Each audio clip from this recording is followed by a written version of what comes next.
saya Tiara Puspitarosa dari D4 Anestesi kelas A. Nah, di sini saya akan melakukan pemeriksaan fisik muskuloskeletal kepada seorang pasien. Nah, sebelum itu kita harus mengetahui hal-hal yang apa yang harus kita lakukan kepada seorang pasien. Nah, yang pertama tuh, yang pastinya kita akan melakukan pengkajian kepada pasien atau sering disebut dengan anamnesa.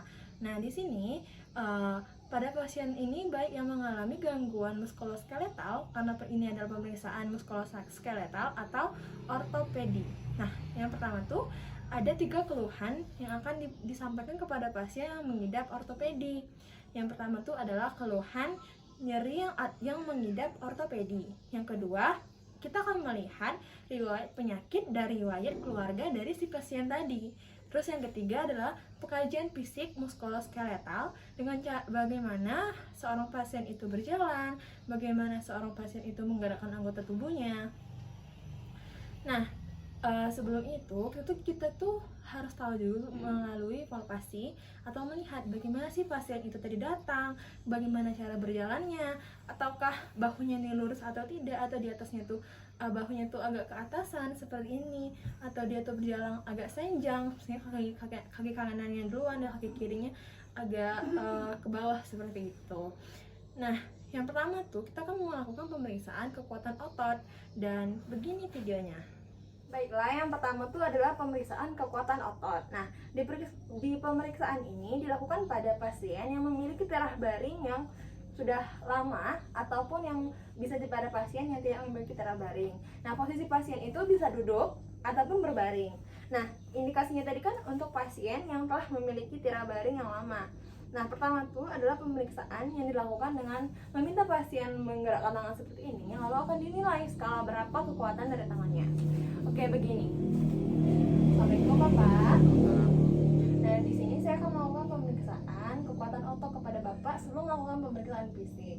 Nah, sebelum itu ya saya akan menggunakan handscoon terlebih dahulu ya Pak. Pasien juga telah menggunakan facial dan saya telah menggunakan masker dan handscoon untuk melengkapi kesiapan pada fisik saya terlebih dahulu.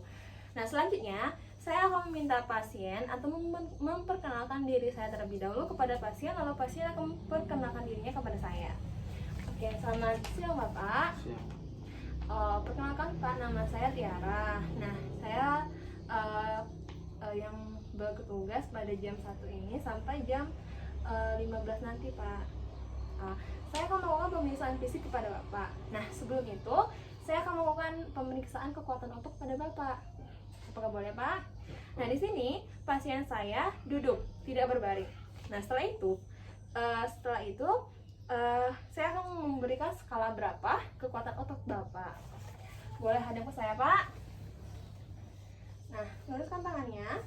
Nah, pasien kita minta luruskan tangannya. Ternyata bisa, dan dorong tangan saya Pak. Salah, sebelah sini, seperti ini. Nah, dorong tangan saya. Nah, ini pasien ini memiliki skala kekuatan otot 6. Lalu jika pasien hanya bisa meletakkan tangannya ke atas namun tidak bisa mendorong tangan saya atas seperti ini, jatuhkan tangannya. Nah, itu skalanya adalah 5. Nah, serta itu ada skala dari 6 sampai 0. Tapi kalau yang 0, Bapak seperti ini.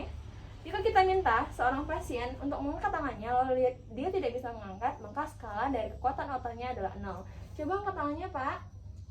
Nah, pasien ini memiliki skalanya adalah 6. Coba Pak, dorong. Nah, berarti pasien ini 6. Jika tidak bisa mengangkat sama sekali, maka skalanya adalah 0. Baiklah, sudah Pak, terima kasih. Setelah itu kita akan memasuki pemeriksaan muskuloskeletal. Yang pertama itu adalah di bagian kepala dan leher pasien. Setelah kita melakukan palpasi dan infeksi secara umum, ketika tadi sudah kita melihat cara pasien berjalan, bagaimana, lalu bahunya bagaimana, lalu kita akan memasuki namanya teknik yang pertama adalah teknik palpasi di bagian leher dan bahu pasien, leher dan kepala pasien maksud saya. Nah, yang pertama kita tuh meminta pasien duduk dengan posisi kita berada di belakang pasien seperti ini. Silakan duduk Pak.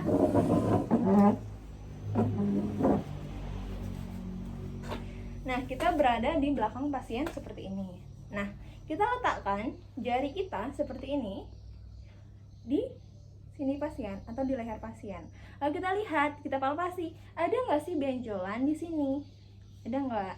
Nah, dari jempol kita ini seperti ini, kita letakkan ke sini, lalu dari bagian leher ke bawah kita telusuri ada benjolan atau tidak. Lalu dua jari belakang kita ini taruh ke sini. Setelah itu kita lihat ada nggak sih benjolan di leher pasien.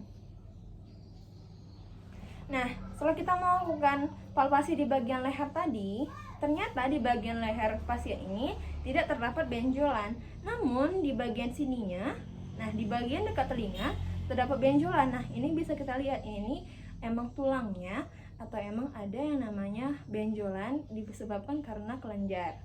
Oke, selanjutnya di bagian bahu kita mengangkat tangan pasien.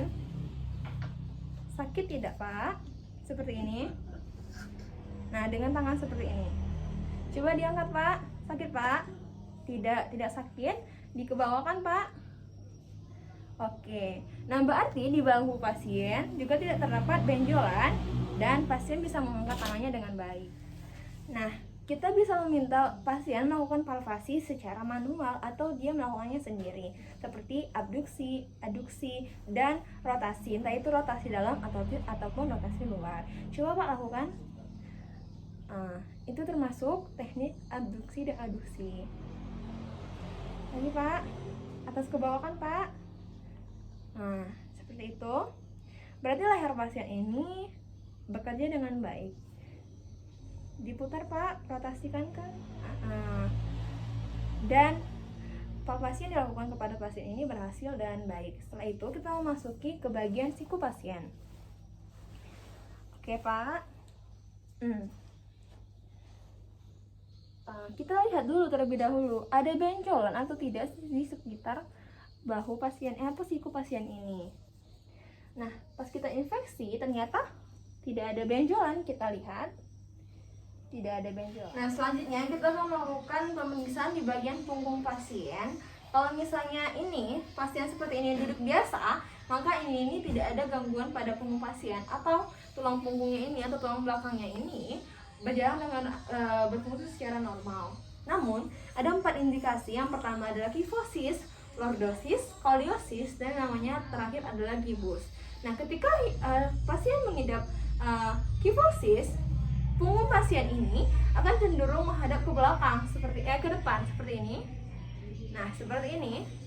Kayak ada punuk gitu. Lalu ada yang namanya adalah leukosit atau lordosis. Lordosis ini punggung pasien cenderung ke belakang seperti ini. Nah, seperti ini. Nah, itu namanya adalah lordosis. Dan yang ketiga adalah skoliosis, di mana punggung pasien atau bahu pasien ini ada yang ke atas, ada yang ke bawah, atau enggak yang namanya enggak sejajar begitu bagian punggungnya. Dan yang terakhir adalah gibus. Gibus itu sama dengan lordosis, kifosis, maksud saya kifosis. Ketika punggung pasien seperti ini cenderung ke depan, namun ada punuk di sininya kayak punuk onta itu. Nah, tapi di pasien ini tidak ada indikasi dari 4 tadi. Selanjutnya kita akan melakukan pemeriksaan pada punggung pasien. Kita minta pasien duduk, pasien setelah duduk, lalu kita akan meraba bagian punggung pasien dari bagian sini sampai bagian depan, sampai bagian belakang pasien. Kita raba, apakah ada benjolan ataukah ada yang namanya bagian-bagian yang tidak rapi seperti itu. Menggunakan jempol sampai ke bagian bawah. Ada yang namanya kelenjar atau enggak di bagian sininya? Ternyata tidak ada. Di bagian depan sama, kita lakukan di bagian depan sampai dari sini sampai ke bagian abdomen pasien.